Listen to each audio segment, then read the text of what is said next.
Uncertainty, chaos in Kano as battle for power continues over emirate leadership. Mild scare for passengers aboard Kaduna-Abuja train over derailment around Jere Sunday morning. NAFDAC seals rice factory in Niger State over unhygienic practice. Away from Nigeria, fire outbreak kills 6 newborns at India Baby Hospital. Hello again, and thank you so much for joining us on News Update at this hour. I'm Aisha Salihu.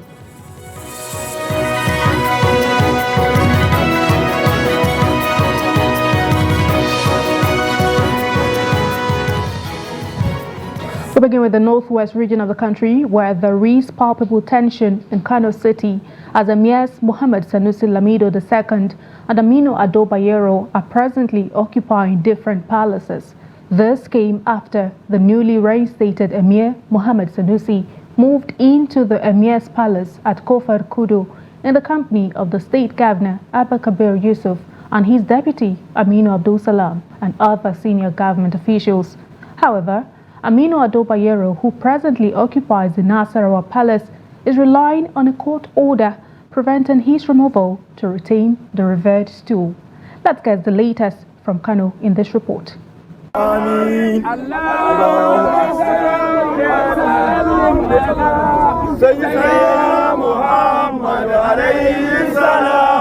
The return of deposed Emir Aminu Ado Bayero to the ancient city of Kano on Saturday morning brought in its wake a mixture of celebration and anxiety as supporters turned out en masse to welcome him home after a court order mandated the maintenance of status quo.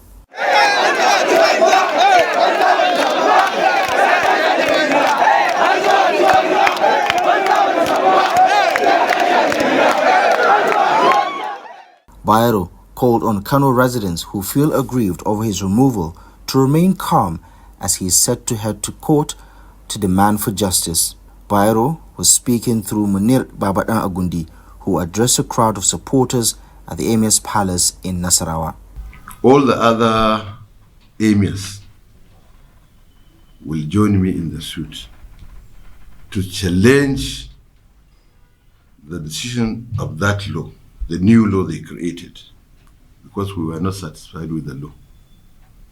For me, I think they have not followed the due process. You cannot create a law in a day, pass the law in a day, take it to the governor to sign in a day. I was made to understand, I've not been in the house, that if you want to repeal a law or change a law for any other reason, you have to do a public hearing, which was not done. On the other hand, the newly reinstated Emir Mohammed Sanusi II had already occupied the Emir's palace accompanied by state officials, including Governor Abba Kabir Yusuf.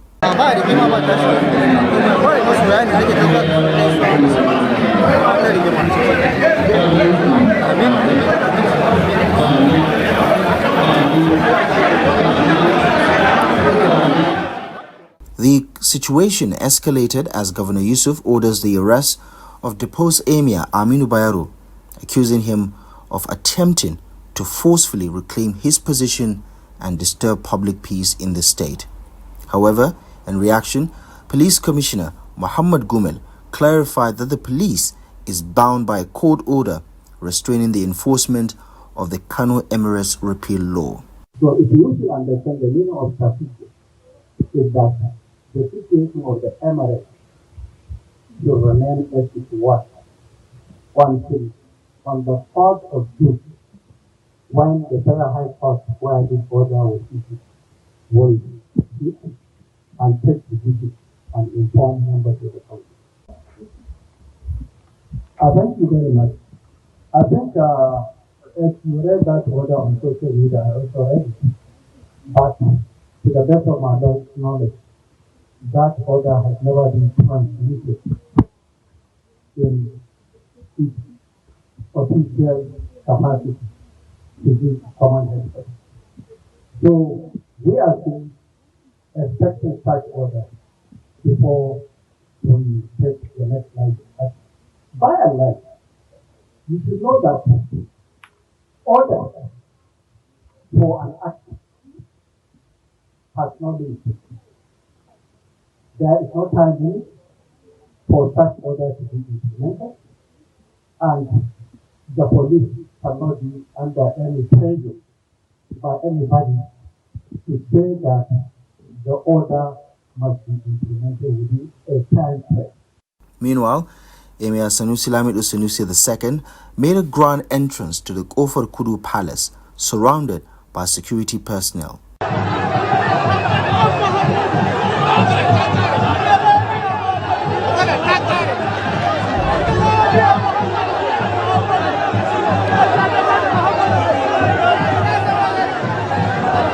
The current situation in Kano remains fluid as the battle for the exalted seat of the Emir remains heated. Also, the new Nigeria People's Party has warned against declaring a state of emergency in Kano State due to the ongoing emirship dispute.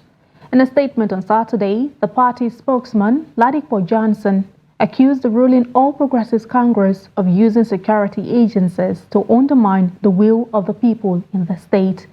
Johnson emphasized that the current situation should not be used as a pretext to impose a state of emergency, arguing that it would enable the APC to achieve what they couldn't through legal means. He criticized the presence of soldiers and security agents at the Emir of Kano's palace, describing it as a disgrace and a threat to democracy. The NNPP condemned the alleged forceful return of the deposed Emir of Kano, Aminu Ado Bayero, facilitated by federal authorities, viewing it as a threat to peace and stability.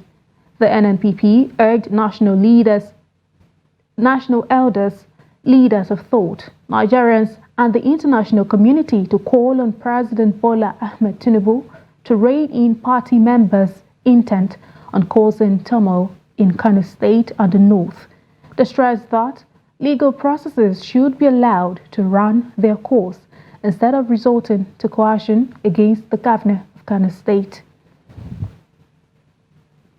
And to the Federal Capital Territory, parts of the Kaduna-Abuja train derailed on Sunday morning around Jare, raising concerns about possible attacks by insurgents. Reports, however, said the situation was brought under control by technicians who quickly disengaged the part and realigned the train. It was gathered that troops of the Nigerian army swiftly arrived at the scene to aid policemen attached to the train security passengers and the coaches. Passengers were pleased with the presence of security agencies, a situation that restored confidence, and allayed fears of the unknown. President Bola Ahmed Tinubu has urged Nigerians to remain patient amid the current economic hardship, assuring them that this temporary sacrifice will soon end. Speaking at the 60th anniversary celebration parade of the Nigerian Air Force in Kaduna State, the president pledged continued support for modernizing the NAF's capabilities to enhance national security. He highlighted the federal government's substantial investment in the state-of-the-art multi-role combat helicopters and other platforms to boost the NAF's effectiveness. Commending the aerial display and combat readiness of NAF personnel, Tinubu noted their dedication to duty and reiterated that security is a top priority for his administration, as development cannot thrive in an unsecured environment. He emphasized the need to adopt a societal approach to understand and address contemporary security challenges. Tinubu congratulated the NAF on its 60th anniversary and prayed for the repose of the souls of those who paid the supreme price in service to the nation, reaffirming his commitment to supporting the NAF and the armed forces in the quest for peace and security. Venturing into tailoring has changed the life of many youth, including Alamin Baba, who patiently worked hard to become a professional tailor. Baba is now an owner of fashion design shop with relevant machines and apprentices. Trustee Bello Musa visited Alamin Baba's shop at Tudunwada, Kaduna, from where he sent in this report. Al-Amin Baba ventured into tailoring as an apprentice at a very teenage age. In 1993, my mom took me to Kasombachi to my boss, and then I spent about 18 months, that is 1.5 years. So I started learning the unisex. Unisex simply means both the ladies and gentlemen wear. It wasn't easy for Baba while striving to become a successful tailor, but he dared the odds to make a success of himself. There's many challenges because there is huge gap between the poor and the rich. So for you that time to have a machine is a very top priority. This is my first machine, as you can see. At that time, I bought it 33,000 naira. Like I told you, we are paying wages. Every week, I used to pay 200, 500 naira. So I have to save. I used to divide my money into 2 or 3 types, 3 categories. I have to keep 2. I have to spend 1. So I bought my machine at the rate of that. At that time, it's 33,000 naira. Now we have about 7 to 6 machines, and like I told you earlier, we have about 32 to 33 apprentices now in the shop. According to him, honesty is the secret of being a successful tailor. That a secret of tailoring is that just make sure you keep the truth. Since I'm learning, I'm doing that up to today. Even my apprentice, I used to tell them that make sure, because this is my only secret. And then secondly, to keep promise. Telling somebody to come and collect his clothes, you collect someone's clothes, I gave you 1 week. So make sure in that 1 week, the cloth is ready.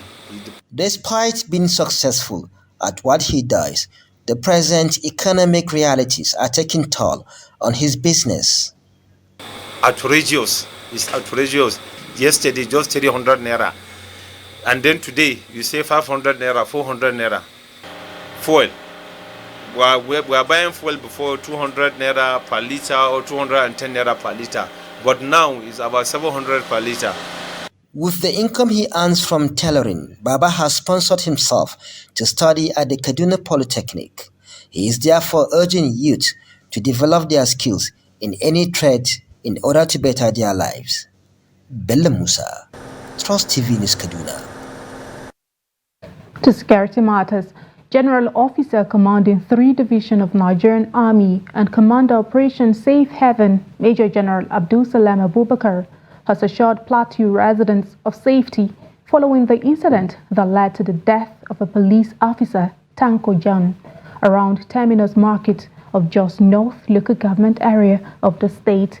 Major General Abubakar, who disclosed this in Jos at the maiden route march of security agencies, which took place at Nigerian Air Force Barracks, said the joint security agencies are united towards ensuring the protection of lives and property through the show of force across the state. He warned trouble and mischief makers to desist from their actions and called for cooperation from residents in order to achieve peace in the state. The work that we do to make sure the citizens on the plateau are safe is mentally demanding and physically challenging. And that is why we must keep fit so that we are able to deliver on our constitutional mandates. The command and vision philosophy of both the Chief of Defense Staff, the Chief of Army Staff, and indeed all the service chiefs and all the heads of the security agencies at the federal level rests on 3 basic fulcrum, and that is jointness, synergy, and cooperation. And that is what we are here to show the people on the plateau today, that we are one, we are cooperating with each other, and we will synergize to ensure that the plateau is safe. And in health, the National Agency for Food and Drug Administration and Control has closed down a private rice factory in Niger State due to unhygienic practices. During a routine inspection of facilities in the state, Shaba Mohammed, the director of the North Central Zone of NAFDAC, noted that although the facility was registered with the agency, its production environment was found to be unhygienic and not in compliance with good manufacturing practices. Mohammed stated the rice processing facility has been sealed and issued compliance directives for failing to adhere to the regulations stipulated for production and certification. The environment is unhygienic and the production process does not meet good manufacturing practices standards. The director further revealed that some key workers employed by the company lacked the necessary knowledge in production areas. Additionally, Mohammed encouraged small and medium enterprises to utilize the automated product administration and monitoring systems and an e-registration and data capture system that streamlines the application process for product registration with NAFDAC. He emphasized that NAPAMs would simplify their interaction with the agency and urged the public to report any practices that could jeopardize public health to NAFDAC. You're watching the news update on Trust Television, still to come. Kano community adopts self-help measures to fund the education of their children. We'll bring you details and insights of the story and more to come after the break. Don't go away. We'll be right back. Welcome back and thank you so much for staying with us. Let's take a look at our top stories again. Uncertainty, chaos in Kano as battle for power continues over emirate leadership. Mild scare for passengers aboard Kaduna-Abuja train over derailment around Jere Sunday morning. Moving on to more stories, the lack of adequate teachers across existing public schools in Sakwa community of Dawakin Kudun local government area located in the southern part of Kano State is fast becoming a source for worry for members of the area. A visit to Sakwa revealed that it takes communal efforts to keep the wheel of education running in the area. Salim Ibrahim completes the report. The community, which shares boundary with Kumbozo and with the local government areas, located some few kilometers away from Kano metropolis, is in dire need of adequate teachers to bridge the existing gap, posing challenges to education of the younger ones. The community is one of the biggest and busiest places in the local government area. It has a population of over 23,000 people who are largely farmers and businessmen. However, for years, about 10 public schools in the area are struggling with inadequate manpower and a conducive environment for learning as residents, well-to-do individuals, among others, tax themselves through an association to pay voluntary and temporary teachers to teach their children spread across the schools. Speaking on the development, Abdullah Yusuf Wagari is the chairman of the Education Committee of Zoko Mufarka, an association aiming to drive positive development in the community. He said, despite the efforts of the association, it is still hard to cope as they currently had 27 people on their payroll receiving the sum of 10,000 naira each monthly. We pay 10,000 naira monthly to our 27 volunteer teachers. Actually, the money is coming from our association, that's Zoko Mufarka. We usually tax ourselves either 5,000, 10,000, or 20,000, depending on individual capacity, and gather the money to pay for the teachers. On the issue of learning materials, he added that only one school in Zakwa has seats, but the rest has no single seat for a student or pupil as they sit on bare floor to learn. Ibrahim Al-Ahly is one of the voluntary teachers at Government Girls Arabic Secondary School, Zakwa. He spoke on why he availed himself to the initiative. I don't consider the money I was being paid. I decided to offer my contribution, especially because almost all the students are my relatives, and also we come from the same community. Also speaking, Abdullah Al-Ahly, an undergraduate student at Bayero University, Kano, but a teacher teaching mathematics, said he deemed it fit to support the initiative to help and encourage the younger ones, not minding the meager fee.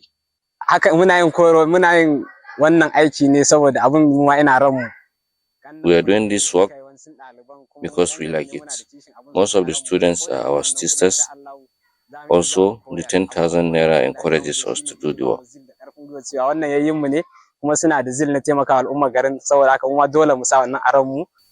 On their part, parents are also lamenting on the issue as they express loss of hope in the government regarding the education of their children and wards. Sanbala is a father of 4 children studying across 2 schools in Zakwa. He said he always felt disappointed doing the job of the government. Actually, we are still calling on the government because it is her responsibility. We don't want to be left behind educationally. That's why we are thanking those who initiate the organization. Meanwhile, they said despite that they have reached out to the authorities concerned on the issue, they are still exercising hope for a change. Salim Umar Ibrahim, reporting for Trust TV. On the international scene, and now to a sad development in India. 6 newborn babies died after a fire tore through a children's hospital in the Indian capital, Delhi. Despite rescue efforts, the infants succumbed to the blaze, police reported on Sunday. Senior police officer Surendra Chaudhary stated that all 12 newborn babies were rescued from the newborn baby care hospital in Vivek Vihar with the help of bystanders, but 6 of them died by the time they reached medical attention. Legal action is being taken against the hospital owner through Chaudhary, though Chaudhary did not provide further details on the children's death. The fire broke out late Saturday, reportedly exacerbated by a blast in an oxygen cylinder. According to Delhi Fire Department Director Atul Garg, 14 fire trucks were dispatched to control the blaze, as reported by the Press Trust in India. Delhi Chief Minister Arvind Kejriwal described the incident as heartbreaking and expressed condolences to the families affected. He assured that the causes of the fire are under investigation and those responsible for the negligence will be held accountable. In sports, Al-Ahly, the serial champions of African club football, reclaimed their throne as kings with a 1-0 victory over Tunisia's aspirant Sportive de Tunis in the CAF Champions League final at Cairo International Stadium. This win marks their 12th CAF Champions League title and their 4th consecutive triumph, solidifying their status as African football club royalty. Their victory comes on the heels of Zamalek's triumph in the CAF Confederation Cup, setting the stage for an all-Cairo and all-Egyptian showdown in the Super Cup. Al-Ahly's victory on Saturday also extends their unbeaten streak to 20 matches in the CAF Champions League, boasting the best defensive record of the season with just 1 goal conceded. In front of their fervent home fans in Cairo, Al-Ahly secured victory, cementing their legacy as the club of the century and champions of Africa once again. And on a sad note, a former chairman of the Economic and Financial Crimes Commission, Ibrahim Lamorde, is dead. Lamorde, a retired police officer, was said to have died after he battled an undisclosed illness. The retired Deputy Inspector General of Police died at the age of 61 in Egypt, where he was receiving medical treatment. A former EFCC official told Daily Trust on Sunday morning that his remains would be buried according to Islamic rite. And with that, we've come to the end of the news update on Trust Television. Do not forget, you can always follow us across all of our social media platforms and also join our YouTube live stream for more news, programs, and documentary. I am Aisha Salihu. Thank you so much for watching.